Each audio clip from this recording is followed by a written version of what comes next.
This channel does not promote any violent, harmful, or illegal activities. All content provided by this channel is meant for an educational purpose only. এই মুহূর্তে চারদিকে শুধুই যেন ধ্বংসের ছবি, ঠিক যেন ভয়ঙ্কর কোনো আগ্নেয়গিরি ফেটেছে নেপালে। সীমাহীন ক্ষোভ জ্বলছে গোটা দেশ। এর শেষ কোথায় জানা নেই কারো, কিন্তু শুরু কোথা থেকে সেটা একটু একটু করে এখন স্পষ্ট হতে শুরু করেছে। ভেসে উঠছে একটি নাম, সুদান গুরুং। না, কোনো হেভিওয়েট নেতা নন তিনি, রাজনীতির সঙ্গে যোগ নেই, আম জনতার ভিড়ে সাধারণ একটি নাম। তবু এই সুদানই নাকি এখন শেষ কথা। ছাত্র যুবদের বিক্ষোভের নেপথ্যে তিনি, তার ডাকেই পথে জেনজি, যে আন্দোলন গোটা সরকারকে টলিয়ে দিল, এমনকি গদি কেড়ে নিল প্রধানমন্ত্রীর, সেই পথ কিন্তু এই সুদানেরই বেঁধে দেওয়া। দুর্নীতির অভিযোগ, অপশাসনের বিরোধিতা। নেপালের যুব সমাজ এই ইস্যুগুলোকে হাতিয়ার করেই পথে। ফেসবুক, ইনস্টাগ্রাম, ইউটিউব এগুলো সব বন্ধ হওয়া তো উপলক্ষ মাত্র। আসলে ক্ষোভ, অসন্তোষের বীজ কবে মহিরুহ হয়ে উঠেছিল তা বোধহয় কেউই বুঝে উঠতে পারেননি। তবে সুদান বুঝেছিলেন পথে নামার সময় এবার হয়েছে। বছর 32-এর এক তরুণ, নাম সুদান গুরুং। জেনজিকে পথে নামানো কারিগর যে নিজেও সেই প্রজন্মেরই হবেন, এতে আর আশ্চর্যের কি। 2015 সাল থেকে হামি নেপাল নামে একটি স্বেচ্ছাসেবী সংগঠন চালান সুদান। মূলত ছাত্র যুবদের দ্বারাই পরিচালিত তার এই সংগঠন। একসময় ডিজে হিসেবে জনপ্রিয় ছিলেন সুদান গুরুং। 2015 সালে ভূমিকম্পে সন্তানকে হারান তিনি। তারপর থেকেই সামাজিক পরিষেবা, কোনো রকম সাহায্যের কাজে সব সময় ঝাঁপিয়ে পড়েন।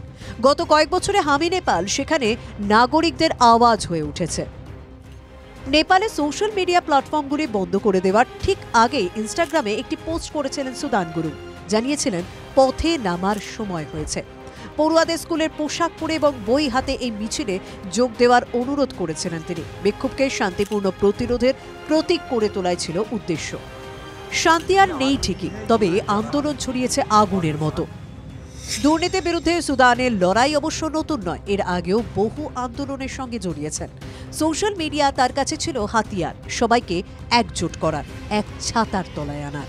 দুর্নীতি, স্বজন পোষণের বিরুদ্ধে গর্জে ওঠার মোক্ষম অস্ত্র, সেটাও এবার ছিনিয়ে নিচ্ছিল ওলি সরকার।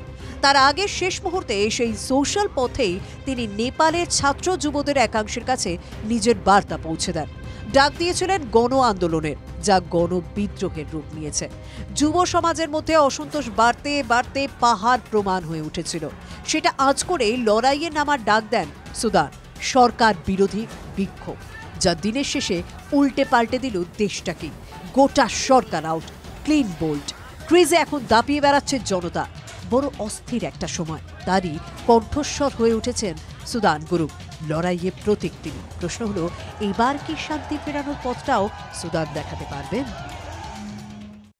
নেপালে গণরোষ, দেশে দুর্নীতিগ্রস্তদের বিরুদ্ধে সরব তৃণমূল বিধায়ক। কবে যে আমাদের দেশের তানাশাহীদের একই হাল হবে আর দুর্নীতির শিরোমণিদের মুখোশ খুলে যাবে? আর কবে? আপনারাও কি আমার মতোই স্বপ্ন দেখেন?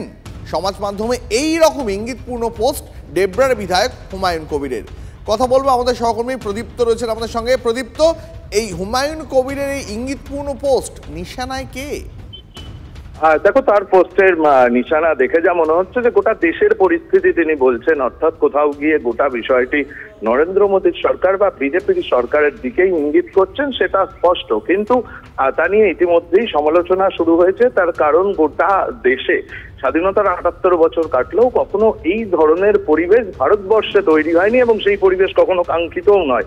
সেই পরিবেশের কথা কেন হুমায়ুন কবির বলতে গেলেন আগ বাড়িয়ে? এবং দলের তরফ থেকেও আমরা যদি দেখি যে গতকাল মমতা বন্দ্যোপাধ্যায় তিনি নিজেও গোটা বিষয়টি বিদেশ মন্ত্রকের বলেই তিনি মন্তব্য করেছেন। তার কারণ, দুটি দেশের সম্পর্কের বিষয়।